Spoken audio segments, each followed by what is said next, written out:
Nagbunga ng usap-usapan ang pag-unfollow ni Mark Heras at asawang si Nicole Donesa sa isa't isa sa Instagram. Samantala ligtas naman at walang nasugatan sa nangyaring aksidente sa restaurant ng aktor na si Matteo Guidicelli. Narito ang ulat.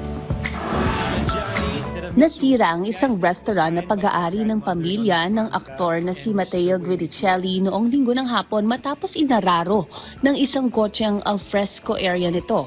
Sa post sa Facebook page ng aktor, ipinakita ang mga litrato ng nasabing aksidente sa Westgate, Molito, Alabang, alas 4 ng hapon. Sinabi ng aktor na wala namang nasugatan at lahat ng kanilang guests ay nakaalis na bago pa mangyari ang insidente. Matapos kapwa na mag-unfollow sa Instagram noong February 7, ang actor-dancer na si Mark Heras at ang kanyang asawang si Nicole Donesa ay nagdulot ng iba't ibang spekulasyon sa mga netizen.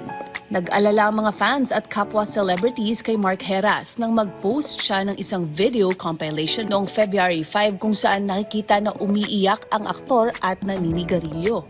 Ang post ay may background music ni Shanty Dope na Kamusta. Kinapsyon ni Mark ang kanyang post na kulong sa sistema, ngunit hindi naman niya idinitalye ang kahulugan nito. Sina Mark at Nicole ay nabiyayaan ng kanilang unang anak na si Corky noong February 2021. Nagpakasal sila sa isang civil wedding ceremony noong September ng parehong taon.